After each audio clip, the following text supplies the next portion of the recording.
I parked on Schillerstrasse. The curtain moved on the third floor. He was watching for me. I stopped on the second landing and opened the envelope there. My father's handwriting, but not his letters. The neat administrative script he used for reports. His code name. I heard the door open above me. Marta? His voice still the same. He was at the top of the stairs already smiling. He was just glad I'd come. The pages were in my hand. I had driven here knowing I would show him. Now I wasn't sure I could do it here, under that light, with his face looking like that. "Come up," he said. "I've made coffee."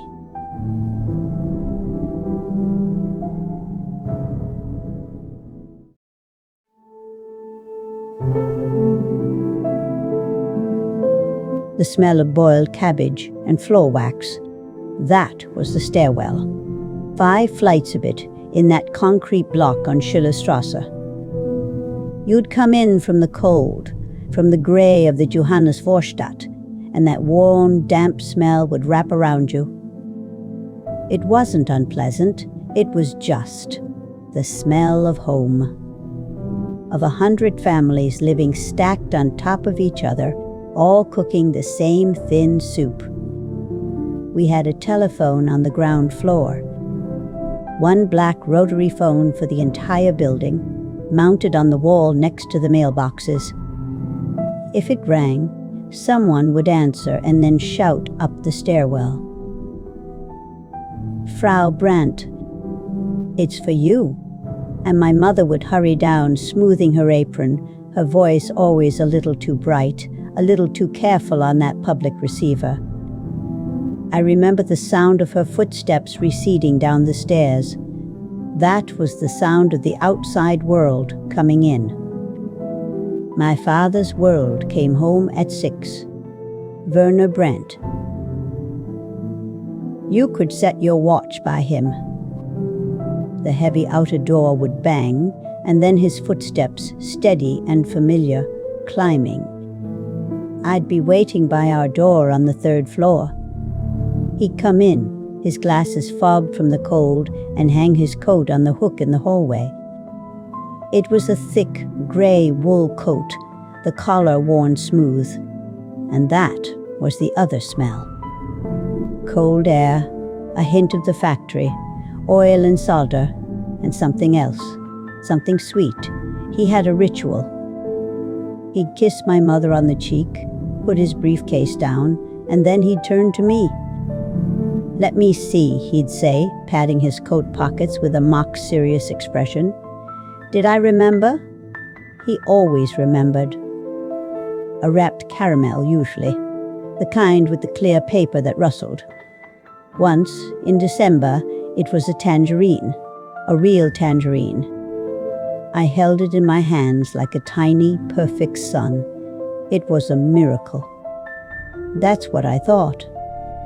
My father produced miracles from his coat pocket. My mother, Helga, was the counterpoint to his quiet certainty. She was a woman of small, anxious movements, flicking dust from the sideboard, rearranging the doilies under the vase. We had a portrait of Walter Ulbricht on the wall in the living room, next to the radio, a small framed photograph. She kept the glass spotless. I thought it was pride. Now I know it was fear, a clean, visible loyalty. She lowered her voice when the news was on. She changed the subject if a neighbor said something unwise. My father never did that. He'd listen. He might even give a small, non-committal nod. But he never seemed afraid. I wondered about that, how he could move through it all so steadily. We were comfortable. I understood that later. By the time I was 10, we had a Trabant parked on the street, a little beige one that smelled of petrol and warm plastic. We had a television, a Blowpunkt with a fuzzy screen that brought in the state broadcaster, and we had the garden. Every Sunday in summer, we'd drive out to the allotment. It was a tiny plot, one of hundreds in a field on the city's edge. My father's kingdom. He grew tomatoes. He'd tie the vines to stakes with strips of cloth torn from old sheets.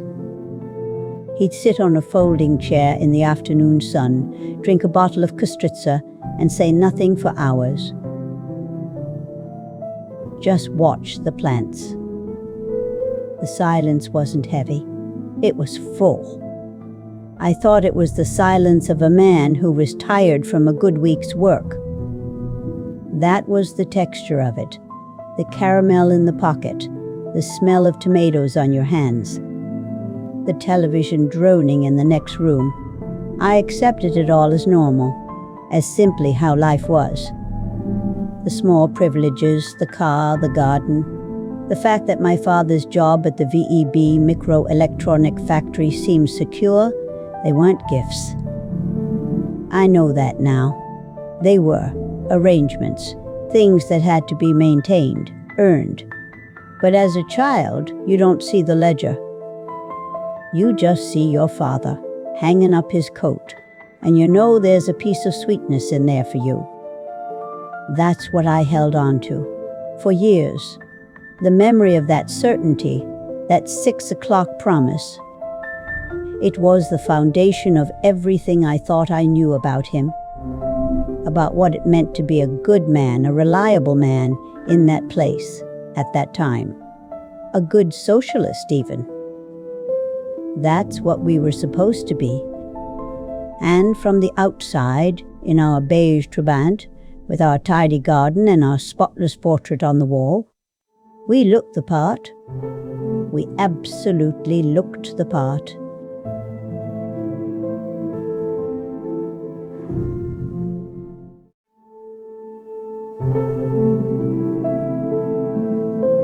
Thursday afternoons. That was the rhythm of it. The school week ended not on Friday, but on Thursday, with the meeting in the gymnasium. We'd change into our white shirts, the blue neckerchiefs. I was so proud of that neckerchief. The way it was folded, the specific knot. It meant something. It meant you belonged. The banner across the wall, für Frieden und Sozialismus seid bereit. For peace and socialism, be prepared. We'd sing. I still remember every word. Unsere Heimat, das sind nicht nur die Städte und Dörfer. Our homeland is not just the cities and villages. The sound of 40 children's voices bouncing off the wooden floor and the high windows. I feel the melody in my throat even now. And I don't know what to do with that. Is it memory? Or is it something else that's still stuck inside? My father's rhythm was different. The factory whistle. He worked at VEB Microelectronic. He wasn't a party secretary. Never that. But he was. Reliable. He attended all the meetings. He would second motions. Sign petitions for peace, for productivity, for solidarity with Vietnam. I found out later from a colleague of his after the wall fell that he was described in his personnel file as ideologically stable. Ideologisch gefestigt.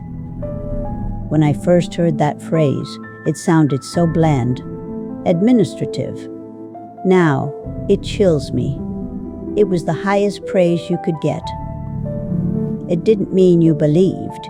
It meant you wouldn't rock the boat. You were predictable, a stable element in the system. That was my father.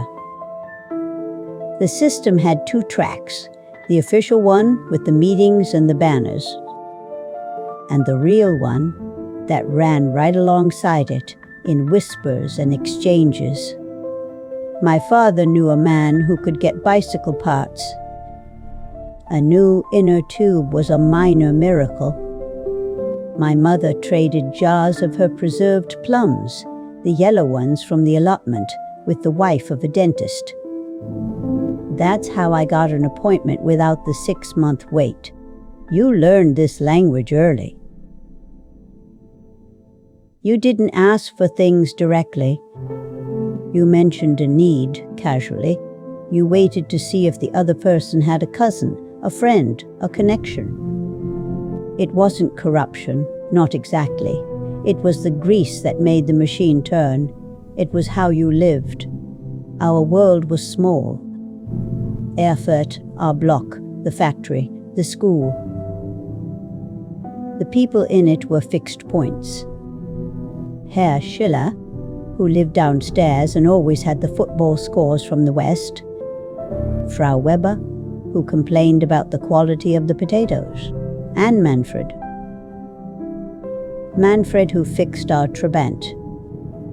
Twice a year, like clockwork, he'd come up, his hands smelling of petrol and metal. He'd have a schnapps with my father at the kitchen table after the work was done. He came for Christmas, too. A short, cheerful man with a loud laugh. He was part of the landscape. What I didn't know, what none of us knew, not really, was the scale of it. After the files were opened, I saw the numbers. In Erfurt alone, the Stasi regional office handled tens of thousands of files. One informant for every 63 citizens. I remember reading that and trying to do the math for our apartment block. It was an abstraction. Then I found Manfred's name. Not in my file, but in the archive indexes. He had a code name too, and the same handler. The same man who met with my father in a cafe on the Anger once a month was also meeting with our car mechanic.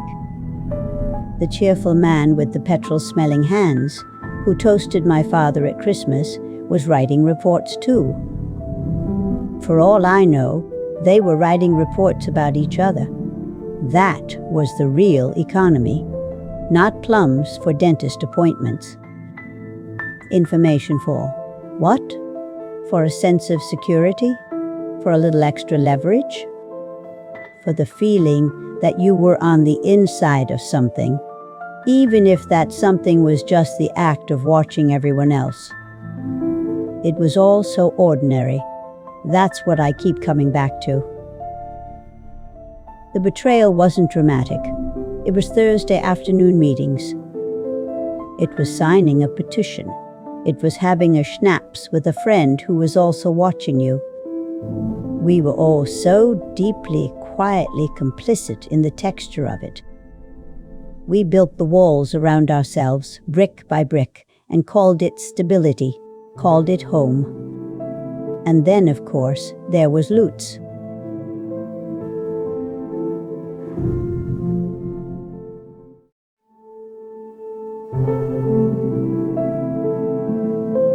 I met him at a youth club dance in the autumn of 1975, the community center on Karl Marx Platz.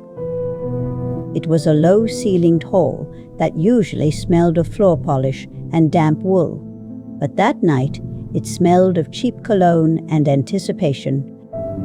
There were paper chains from the May Day parade, reused. A single colored light, red and green, revolved slowly over everything. I was wearing a dress my mother had made, a floral pattern she said was cheerful. I felt anything but. He was standing by the refreshment table holding a cup of fizzy drink and talking to a friend. He wasn't handsome, not in the way we were supposed to think was handsome. His hair was too long, his shirt was second-hand. He danced terribly, all elbows and earnest concentration. But he talked about books. Real books, not the ones in the school curriculum. He talked about them like they were living things, like they were more real than the room we were in. His name was Lutz Hoffmann. He was 17, the son of a Protestant pastor. Within a week, I was completely undone. What made Lutz dangerous wasn't anything he did at first. It was what he was. His father's church was a space, a tiny, fragile space, where the state's voice was just a little quieter. And Lutz treated ideas like currency. He would borrow a book from someone whose uncle had been to the West, and then he would type out passages. On a manual typewriter with carbon paper, he'd pass you these flimsy, blurry pages in the school corridor, folded into quarters. "Read this," he'd say, as if he were handing you a sweet. I remember the first one he gave me, an essay by Solzhenitsyn. It wasn't even a whole book, just these few pages. The physical weight of it was nothing, but the weight of its illegality. That was a stone in my palm. I read it in my room, the door closed, my heart hammering at the sound of any footstep in the hall. It wasn't just the words, it was the act of holding them. I was complicit just by turning the page. I brought him home for dinner that winter. My mother was meticulously polite. She used the good plates. She asked about his mother's health in a tone that meant she was assessing the family's standing. My father, Werner, was different. He was warm. He shook Lutz's hand firmly, asked him to sit, poured him a small glass of beer. He asked thoughtful questions. About Lutz's studies, yes, but also about his father's congregation. How many parishioners came on a Sunday? Were they mostly older people, or did young families attend? What were their concerns? At the time, I found it touching.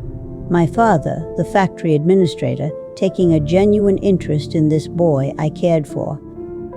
I saw it as his way of accepting him.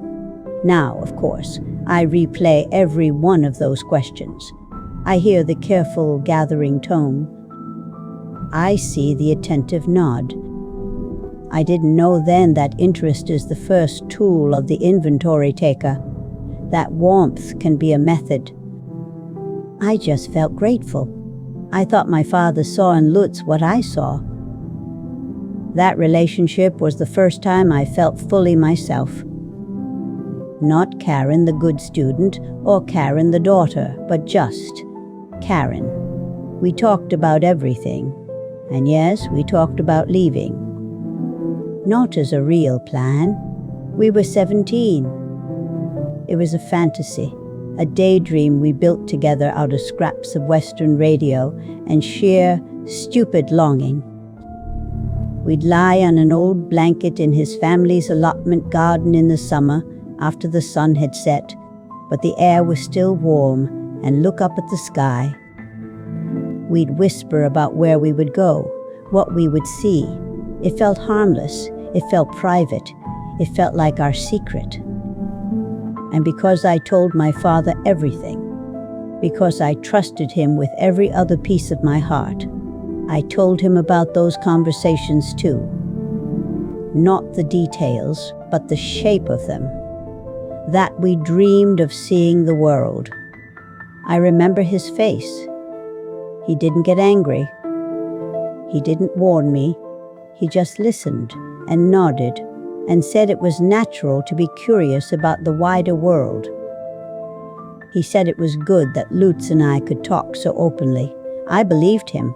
I believed his silence was a form of permission, a small secret gift. I didn't know that silence in our world was never just silence. It was a space waiting to be filled by a report.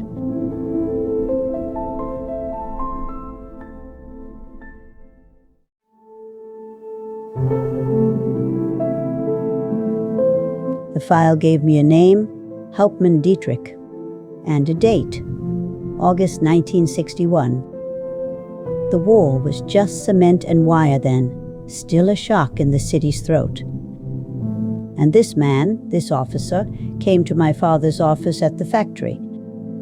He suggested, the file said, that Werner contribute to the security of the socialist state. Not ordered, suggested. There's a space in that word, a door left open. My father walked through it. It took 2 meetings. Then he signed. They gave him a code name. Eich. Oak. Solid. Unbending. A joke he never got to be in on. I have the recruitment assessment here. The paper is thin, almost brittle. The typewriter keys hit hard, leaving ghosts of letters underneath. I'll read it. Subject shows strong social instincts and is trusted by colleagues. That's true. He was liked. Motivated primarily by desire for stability and advancement. Also true. He wanted a better flat. He wanted to be someone you didn't question. No ideological reservations noted. That one sits in my stomach like a stone. Not a believer, just no objections. And then the last line. Suitable for long-term cultivation. Like he was a plant. A thing you prune and water and expect to bear fruit. That was my father. The whole of him. In 6 lines. I try to picture the meetings. I have to. It's the only way it becomes real. A cafe, probably. Not a nice one. Somewhere with bad coffee and sticky tabletops. Or a park bench, when the weather was still good. Hauptmann Dietrich arrives first. My father comes later, a folded newspaper under his arm. Inside it, a note. Written in our kitchen, maybe, while the kettle boiled. They sit. They don't look at each other. They might talk about the weather, the football results. Nothing that matters. The newspaper changes hands. 15 minutes. 20 at most. Then my father gets up, walks home. He's back in time for dinner. He washes his hands at the sink. He asks me about my school day. That's what I can't. Forgive isn't the word. Understand. The mundanity of it. If it had been dramatic, a secret midnight meeting, a code phrase, that would be a story. This was just an errand. The early reports were small. That's what I tell myself. They felt small. A colleague at the factory who listened to RIAS radio in the break room. Our neighbor, Frau Weber, who had quietly applied to emigrate to the West to join her sister. A man my father worked with who told a joke about Walter Ulbricht's beard. He wrote it all down. He folded the notes. He delivered them. I want to believe that to him it felt like gossip, harmless tattle. Just giving the state what it already knew. I want to believe he didn't feel the weight of those words leaving his hand. I am no longer sure I have the right to want that. Because a small report is still a report. It still goes into a file. It still becomes a fact in someone's life. He was building something. That's what the file shows. A reputation for reliability, for good, clear information. He was being cultivated, and he was growing. The reports got longer, more detailed. They started to include not just what people did, but what they might be thinking, their moods, their doubts. He had a talent for it, his handler wrote, a good ear, and I read that, and I think of him at our dinner table, listening. I always thought he was just a good listener, a kind man. Now I have to wonder what else he was hearing, what he was filing away for later. It was a career, a quiet, secret parallel to his real one, with annual assessments and notes on his psychological state and suggestions for how to better draw out confidences.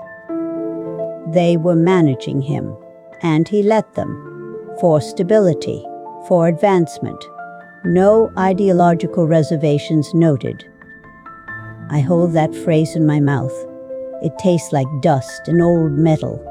It explains everything, and it explains nothing at all. Because if it wasn't ideology, what was it? Just the shape of an empty space waiting to be filled. And they filled it. I keep coming back to the smallness, the coffee cup, the park bench, the folded note. Betrayal shouldn't fit so neatly into the cracks of an ordinary day. It should shatter the day, but it didn't. That's the true lesson of the file. It all just carried on. He carried on. He carried on. Until one day, the subject of the report wasn't a colleague or a neighbor. It was a boy. A boy who danced badly and talked about books. And by then, the mechanism was so well-oiled, so much a part of him, that I don't think he even hesitated. He just picked up his pencil. He wrote the date at the top of a fresh page.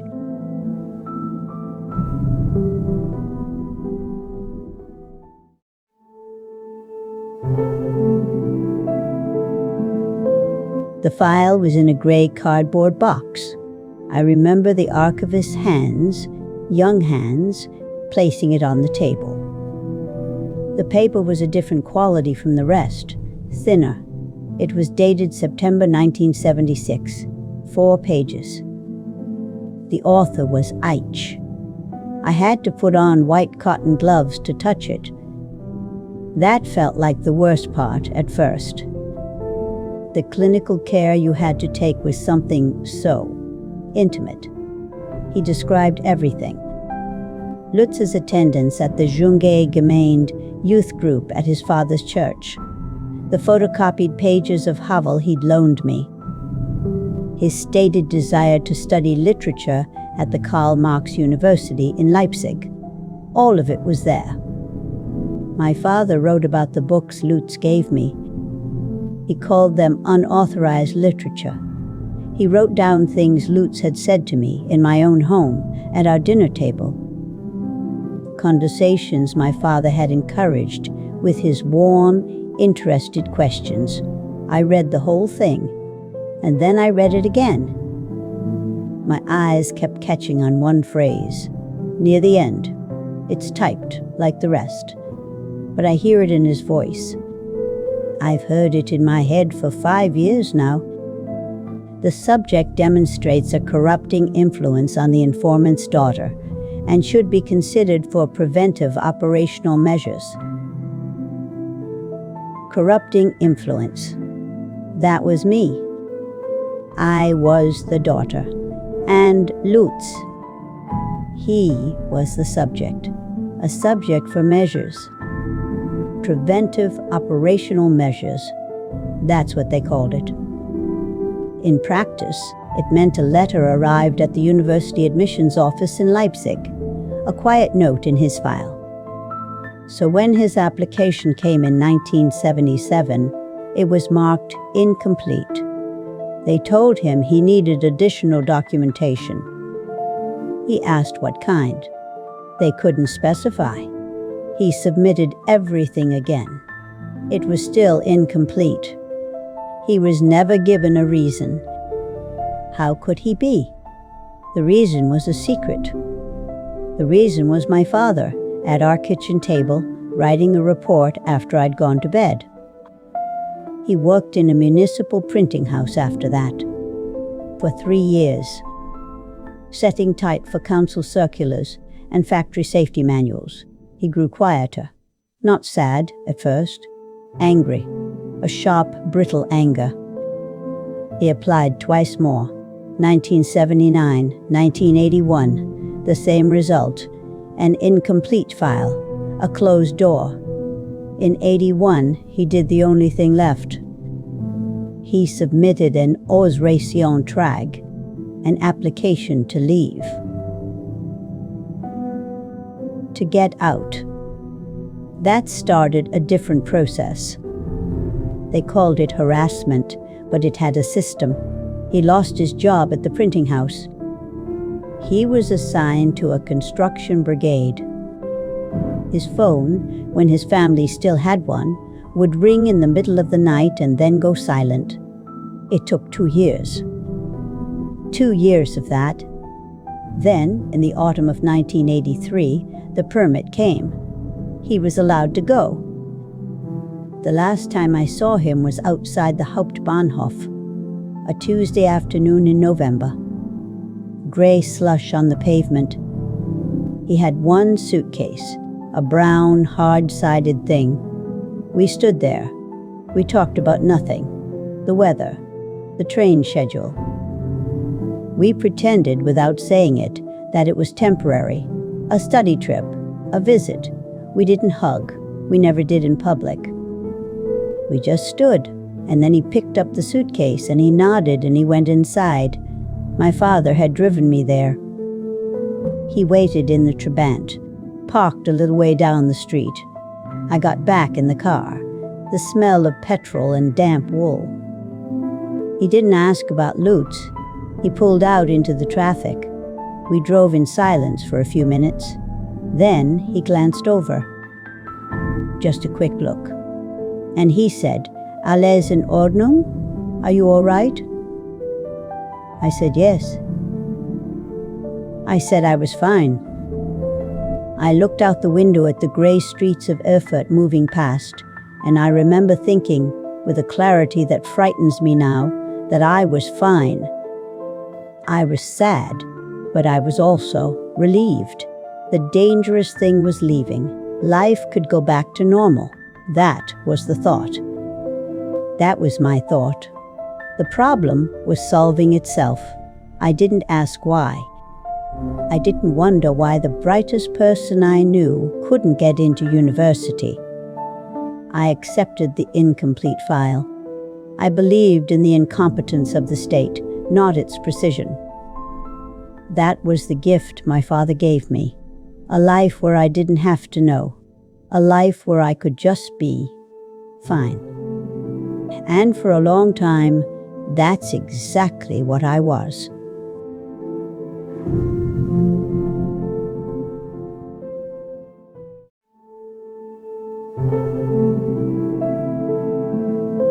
I married Rolf in the spring of 1985, a civil engineer, a good man, steady, with kind eyes.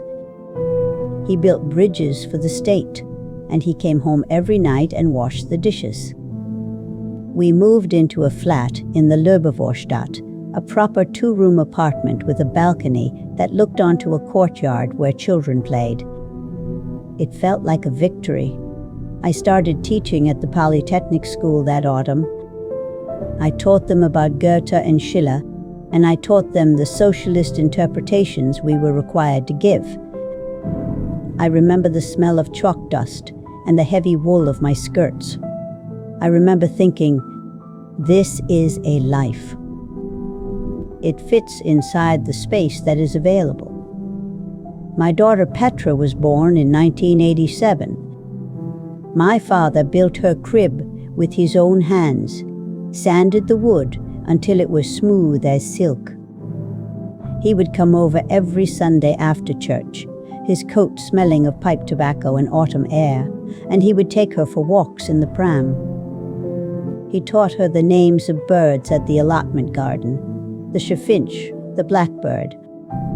I have a photograph of them there, his large, rough hand pointing to a branch, her small face tipped up, serious, following his finger. I want to be honest. Those years were good. The Sunday lunches, my mother's potato salad, my father's laughter when Petra smeared food in her hair. I can't take that back, and I won't.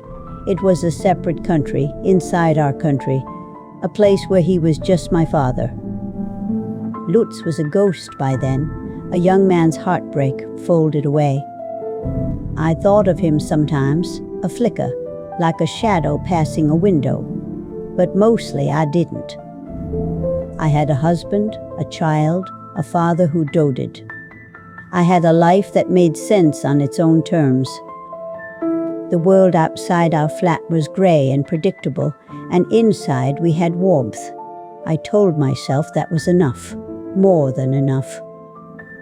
It was what people built. Then came the autumn of '89. Rolf had a television he'd adjusted. It could catch the West German channels. We would watch the news from the other side, the volume low, as if the walls themselves were listening.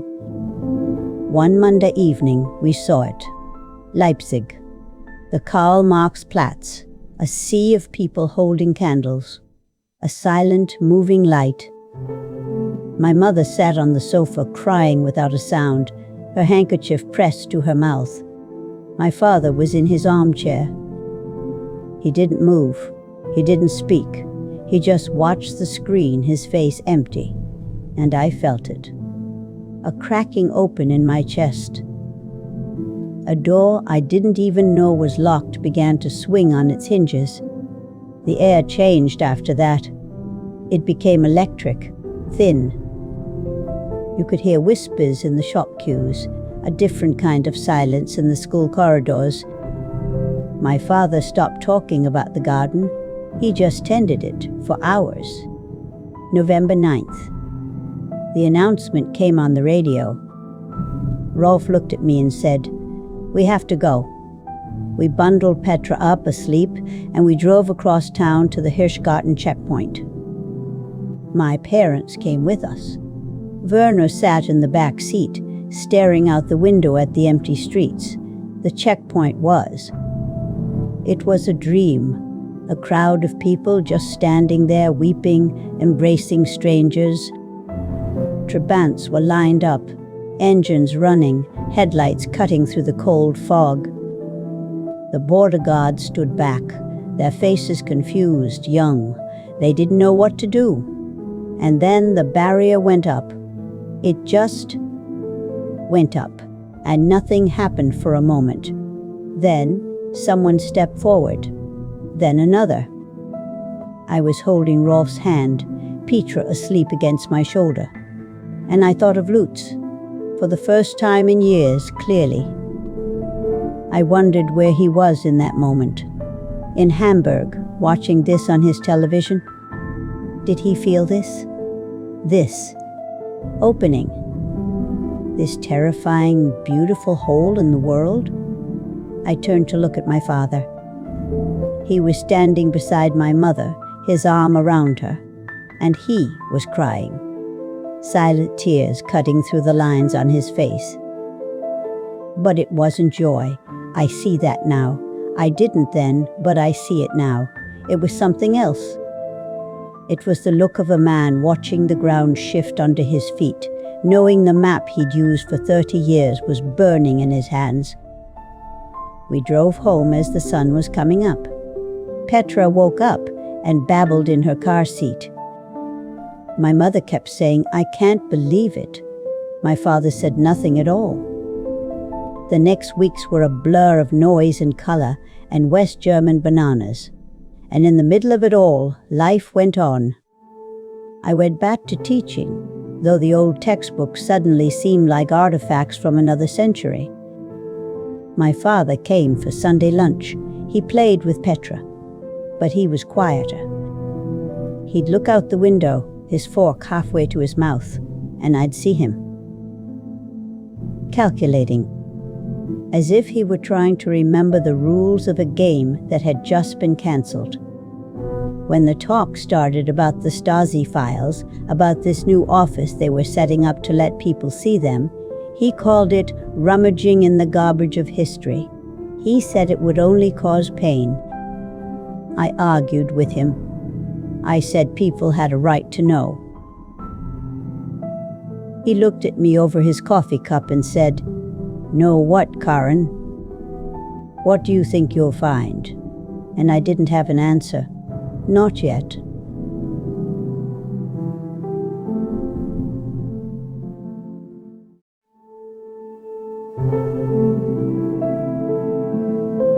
After the wall fell, there was this long, strange pause. Not just in the streets, but inside people. We were waiting to see what would be built and what would be dug up. And then they announced it. The Gauck Authority. a place where you could go and ask to see your own file. The public debate was everywhere, on the radio, in the papers. Was it healthy? Was it just opening old wounds for no purpose? My father said exactly that over Sunday lunch. He said it was a mistake, that it would only make people bitter. He said it with such certainty, cutting his schnitzel. I just nodded. But I was already listening to the other side of the argument. The people who said you couldn't build a new house on rotten foundations, you had to know what was underneath. I filled out the application at this very table in late '91. Rolf sat there, where you are. He didn't try to stop me. He just watched, silent. The form was so ordinary. Name, date of birth, addresses, known associates. It felt like applying for a driver's license. That was the most chilling part, I think. The bureaucratic neutrality of it. As if they were just processing a request for a water meter reading. I posted it, and a few weeks later, I got a letter acknowledging receipt. My case was registered. I would be notified. And then I waited for 8 months. Life went on. I taught my classes. Petra started school. But it was like waiting for a medical test result for a disease you're not sure you have. The notification came in the summer of '92. An appointment, a time, a room number. The regional office was on Andreasstrasse. I knew the street. Everyone did. The Stasi headquarters had been there. It was the same building. They'd just changed the sign on the door. I walked up the steps, and my legs felt like they belonged to someone else. The reading room was quiet. A long table under fluorescent lights. A few other people, each at their own island of silence. A young archivist, he couldn't have been more than 25, brought out a gray cardboard box. He placed it on the table in front of me. He said it contained 340 pages relating to me and my family. He gave me a pair of white cotton gloves. And then he left me with it. The gloves were thin. I could feel the texture of the paper through them. The room was cold, air-conditioned to preserve the documents. And the smell. It was the smell of old paper, of filing cabinets, of glue from bindings that had dried out years ago. I lifted the first stack out. Reports, memoranda, transcripts. And then I saw it. Not a typed page, but a handwritten one. The penmanship was careful, neat, unhurried. I knew that handwriting. I had known it since I was a child. It was the hand that wrote my birthday cards, to my dear Karin, on your 10th birthday. That same even slope. That same cross on the T. It was there, on page after page, signed with a code name, but it was his hand. I sat very, very still. The cold from the room settled into my bones. I just stared at the loops of the letters, the blue ink that had faded to a kind of bruised gray. I think I sat like that for 10 minutes before my mind even began to assemble the words into sentences, before I understood what I was actually looking at. I began to read, not the words at first, but the rhythm of it. The reports were so mundane, observations, conversations reconstructed, assessments of character. It was my life, my teenage years, my fears, my hopes, all filtered through this calm, administrative language. And all written in that familiar hand. I could hear his voice in it, the way he would have phrased things at the dinner table. The interested questions. And what did Lutz think about that? I remember putting a gloved finger on a particular sentence. A description of a book Lutz had lent me. The title was underlined. My hands started to shake. I had to put it flat on the table to stop it. The file wasn't a revelation of a monster. It was worse. It was the revelation of the ordinary man sitting across from you, asking you to pass the salt, who had been doing this all along. I read for 2 hours. I didn't cry. I just got colder and colder. When the archivist came to tell me the room was closing, I nodded. I carefully placed the pages back in the box, in the exact order I'd found them. I took off the gloves. My hands were pale. I walked out into the summer afternoon on Andreasstrasse. The sun was warm, but I couldn't feel it. I had the photocopy order form in my bag. I had filled it out. I would get every page. I knew, as I walked to the tram stop, that I now carried something I could not put down. The knowledge was a physical weight. And I knew the next thing I had to do was take it to him. To sit across from him with that handwriting between us on the kitchen table, to see what his face would do. I had no idea what I would say. I only knew that the waiting was over, and the next, harder thing had begun.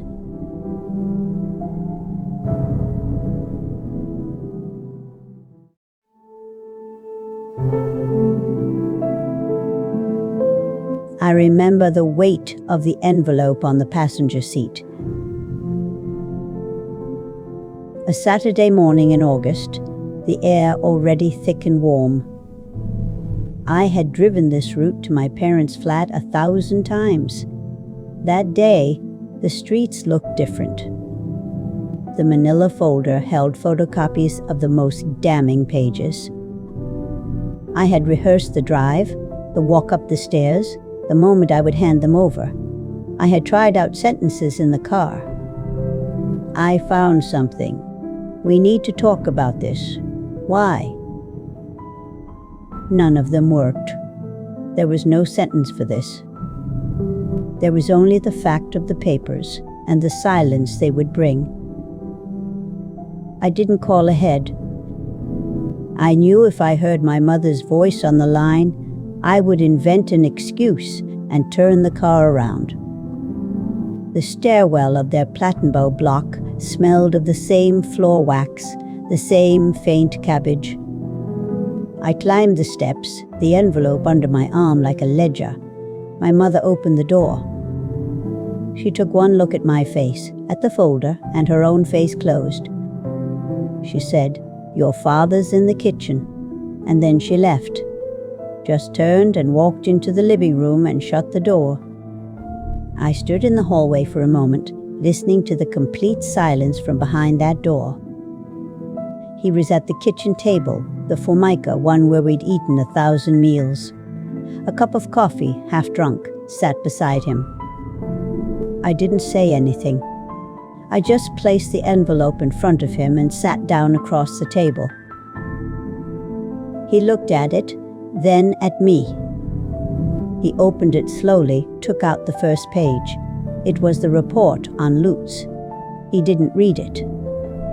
He just smoothed it flat on the table with both hands, palms down, and stared at the typed words.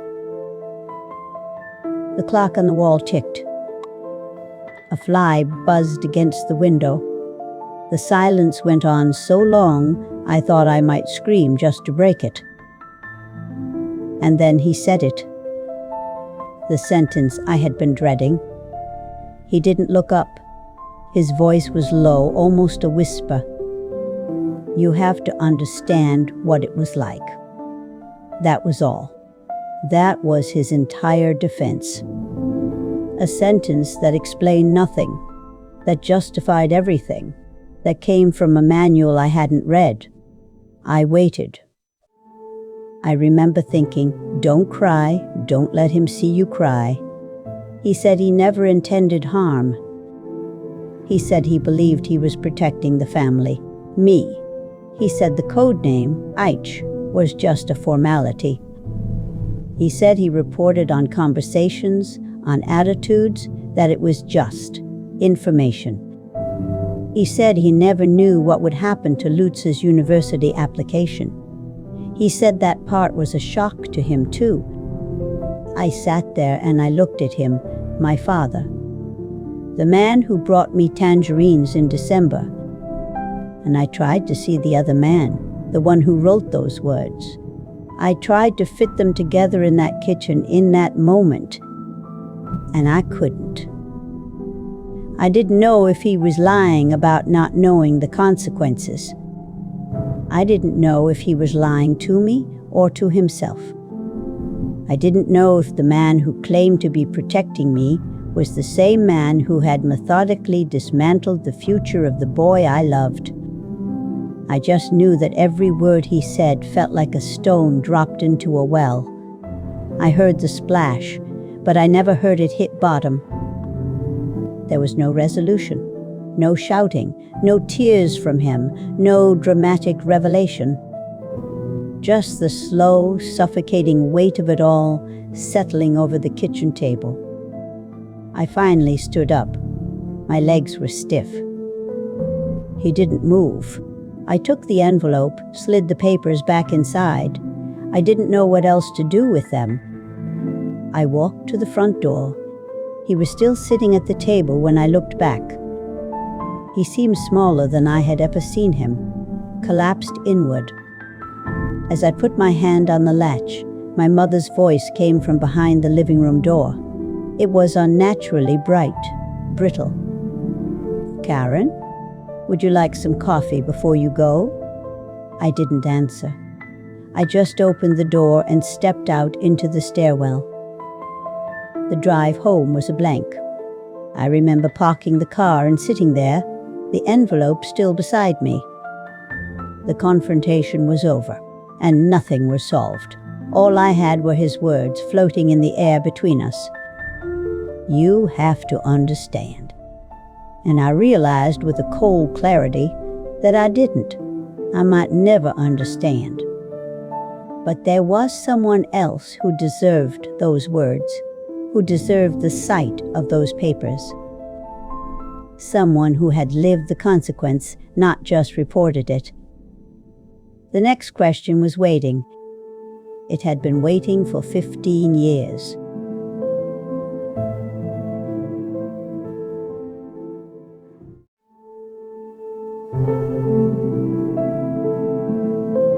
I wrote the letter in the winter of '93. I'd found him through an old friend from the youth club who told me Lutz was in Hamburg, a librarian now, married, 2 children. I sat at my kitchen table in Erfurt, the same table where I'd filled out the Gauck Authority form, and I wrote. I told him what I had found.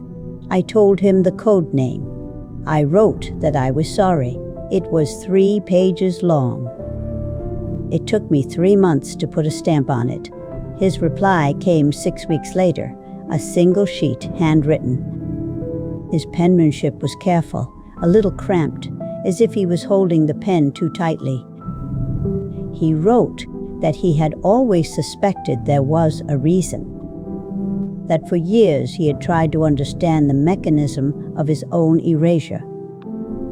He said, knowing the name, H's was my father, gave him something he could not yet name, not peace, not anger.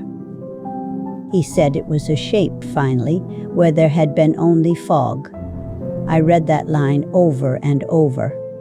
A shape in the fog. I thought, that is what the file gave me too, a terrible, solid shape. We arranged to meet in Hamburg the following spring, a cafe near the Ulster. I took the train, a journey that felt like crossing into a different life. He was waiting at a small table by the window.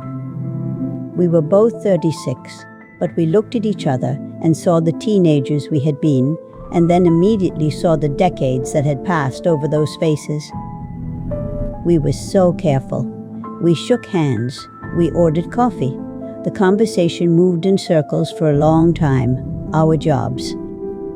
The cities we lived in. Our children. It was like building a perimeter, a safe zone, before we could approach the center. I remember the sound of spoons against porcelain, the murmur of other conversations. I finally said, "I read your letter." He nodded. He looked out at the water, then back at me. And he said, "I don't blame you, Karen." Just like that. Clear and quiet. I was not prepared for it. I had prepared for his anger. I had rehearsed apologies in the train carriage. I had braced for a reckoning. His forgiveness was a different kind of weight. It landed in my stomach like a stone. I told him that. I said, "You're not blaming me is one of the hardest things anyone has ever given me." He looked down at his hands, wrapped around his cup. I looked at mine. There was a foot of polished wood between us. It felt like a canyon. He told me about the printing house, the smell of ink and solvent, the mind-numbing work of aligning plates for party pamphlets. He told me about submitting the Ausreiseantrag, the application to leave, the silence that fell around him afterwards, colleagues who stopped meeting his eye. He said, "When I got to the West, I kept waiting to feel free. Mostly I felt empty, as if the person who should have arrived had been left behind. And I understood, sitting there, that my father's reports were not abstract. They were not just paperwork in a gray box. They were the specific, deliberate ruin of a specific life. A man who wanted to study literature, who talked about books with his whole heart, spent his 20s in a printing house and his 30s in a foreign country, learning to be quiet. That knowledge, it doesn't sit in my mind. It's not an idea. I carry it in my body, in my shoulders, which are always a little tense, in my hands, which sometimes feel like they are not my own. It is the weight of a specific life, altered, and I cannot put it down. I go to teach my class. I make dinner for my family. I weed my father's allotment, and the weight is there. The shape in the fog is inside me now. Meeting Lutz did not bring an ending. It brought a kind of clarity, I suppose. A sharp, cold lens through which to see it all. I took the train back to Erfurt that evening. The countryside rushed past, darkening. I thought about my father sitting in his armchair, watching the news. I thought about the file, closed now, back in its archive. And I thought about the man in Hamburg, a librarian, who had given me a gift I did not deserve and could not return. I had gone looking for forgiveness, perhaps. What I found was a companion in the knowing. And that was a different thing altogether.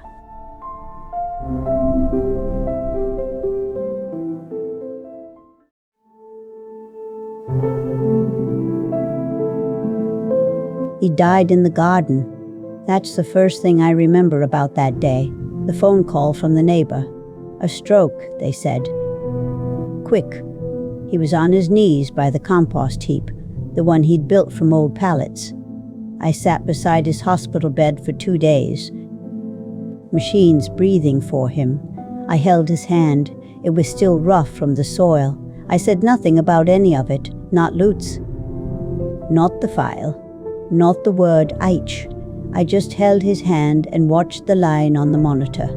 I don't know if that was mercy or cowardice. I suspect it was both. After the funeral, I went through his coat, the good one, the gray wool he wore on Sundays. In the right pocket, I found them. 3 caramel wrappers. The cellophane kind, from the little sweets he always carried. He'd smooth them out and put them back, a habit from the years when nothing was wasted. I couldn't throw them away. They're on my kitchen table now, next to a photograph, him holding me, an infant wrapped in a blanket. He's smiling, a young man's smile unguarded. I look at those two things together, the proof of his tenderness and the proof of his thrift, his carefulness. They feel like the same thing. I kept the allotment too. The city offered me the lease, and I took it. I go there most afternoons. The tomatoes are heavy now, in late summer. I stake them with strips of torn cloth, the way he taught me. Old sheets, ripped into long ribbons. You have to tie them loosely, he said, so the stem has room to grow. It's quiet work. Just the bees and the bean flowers, the distant sound of the tram. I am alone there, and I am with him there. Both are true. What I cannot keep is a single story, a single man. The man who wrote those reports, who used the word corrupting influence about the boy I loved. The man who built my daughter's crib with such patience, sanding every edge until it was smooth as silk. The man who sat in his armchair in '89, watching people cross the border on television with tears running silently down his face. I have spent 5 years, no, my whole life, since I opened that file, trying to find the sentence that holds all three of those men together. A sentence that makes him whole. I have not found it. I am beginning to believe it does not exist. The garden, the photograph, the wrappers, they are not answers. They are just what's left. The artifacts of a life that was lived in pieces. I tend them. I don't know what else to do with them. To throw them away would feel like a second death. To enshrine them would feel like a lie. I am not asking you to forgive him. I am not sure I have. What I am asking, what I have been asking myself every day for 5 years, is whether a person can be genuinely loved and genuinely guilty at the same time. Not one after the other. Not the good father before the bad informant, but both, at once, in the same breath. I think the answer is yes. I think that is the only honest answer.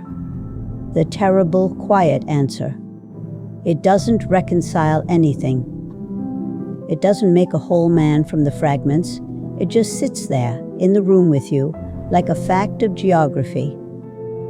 A mountain you did not choose, but now you must live on the side of. I think that is what I have to live with. And I think I will be living with it for whatever time I have left. In the garden. At this table, holding these small, weightless things that are all I have left of him.